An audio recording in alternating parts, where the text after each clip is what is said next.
Celebramos hoy un santo que no es tan conocido, San Romualdo, nacido en el norte de Italia, en Rávena, en el siglo XI, vivió muchos años, hasta más de 75.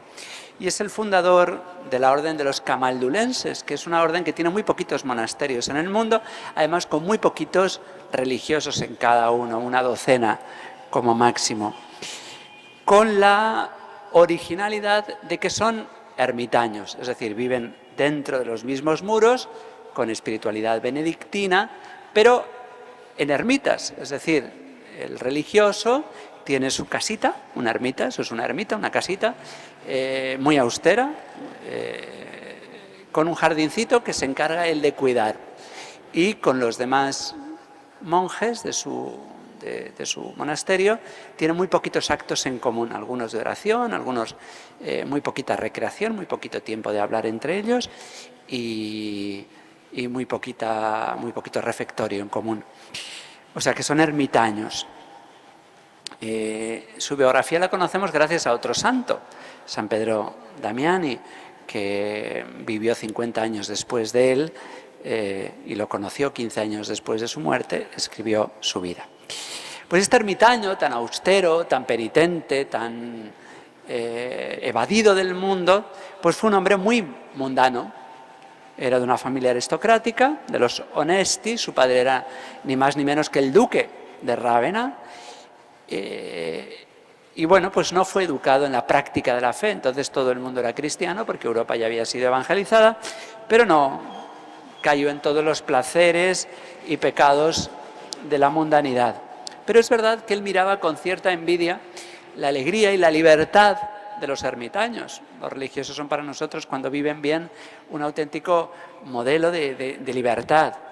Cuando uno vive esclavo de la lujuria, que es la peor tiranía a la que nos puede someter el demonio, pues las vírgenes y los religiosos y los sacerdotes célibes somos testimonio de que cuando vivimos bien nuestro celibato, de que la sexualidad no tiene por qué esclavizarnos para nada. También los matrimonios castos son modelo de que la libertad de la castidad es inmensa. Pero también la pobreza, porque los bienes materiales también nos esclavizan, nos turban, nos quitan mucha paz. Y la obediencia, porque nuestros propios caprichos y lo que en cada momento nos apetece hacer también nos esclaviza mucho. Entonces el testimonio de los religiosos que viven bien, entregados su virginidad, su pobreza y su obediencia, pues son necesarios. Y él, mundano, miraba a los ermitaños con envidia. Pero el detonante de su conversión fue cuando su padre, Sergius, ya digo, un duque, la máxima autoridad de la importante ciudad de Rávena, le llevó, siendo el crío, a presenciar un duelo. Entonces era muy normal que cuando dos personas se peleaban, pues quedaban en el campo para que uno de los dos muriera. Y bueno, pues vio con horror cómo su padre mataba a su contrincante. Y entonces, no era tan niño, tenía 20 años, era un jovencito, horrorizado, huyó a un monasterio muy cercano que había de benedictinos. Más tarde su padre se convertirá y también se hará religioso. La vida de los benedictinos le parecía un poquito, porque no vivían un poquito relajadamente, y entonces él quiso una entrega mayor y 3 años después de haber entrado en ese monasterio se hace ermitaño, es decir, no vive en común, sino que se va a un lugar solitario a vivir en una ermita, solo. Pero bueno, los solitarios, aunque ellos buscan a Dios, pues siempre hay gente que les sigue, que les busca para pedir consejo, y ni más ni menos que logró que otro duque, el dux de Venecia, aún más importante, la ciudad de Venecia, también renunciase a su título para hacerse ermitaño e irse a Cataluña y convertirse en un gran santo, San Pedro Urseolo. Y él le acompañó con un compañero, porque a mucha gente Romualdo les parecía muy exagerado, entonces tuvo muchos enemigos. Y uno de sus enemigos se acabó convirtiendo en un gran amigo, Marinus. Y entonces los dos se fueron allí al norte de España, o al sur de Francia más bien, en los Pirineos, y allí estuvo viviendo hasta que decidió establecer una orden propia. con la regla de los benedictinos, ya reformados por el Cister, pero además tomó lo mejor de los ermitaños irlandeses y de los ermitaños hispanos.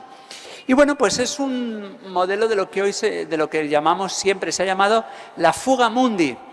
Cuando San Pedro en Pentecostés, con el Espíritu Santo recién recibido, gritó a aquella gente, y aquel discurso hizo que se bautizasen 3.000, les gritó: escapen de esta generación perversa, huyan del mundo. Es la fuga mundi, que hoy parece como muy contradicha, porque bueno, pues ahora se ha puesto de moda esa frase que evidentemente es maravillosa, pero que es también peligrosa cuando no se explica. Eso que se ha puesto tan de moda, la iglesia en salida, iglesia en salida, iglesia en salida. Bueno, pues esto no es tan nuevo, ¿eh? La iglesia, lo que pasa es que antes se decía con más exactitud, iglesia evangelizadora, ¿eh? Porque si no, iglesia en salida, ¿salida a dónde? ¿Al infierno? Porque a veces la iglesia en salida parece una iglesia en estampida, ¿eh? Todo el mundo saliendo de sus raíces, de sus tradiciones, a no se sabe muy bien dónde y a qué. Bueno, pues sí, claro, iglesia en salida no podemos recluirnos, tenemos que ir a evangelizar. Los ermitaños huyen del mundo para evangelizar.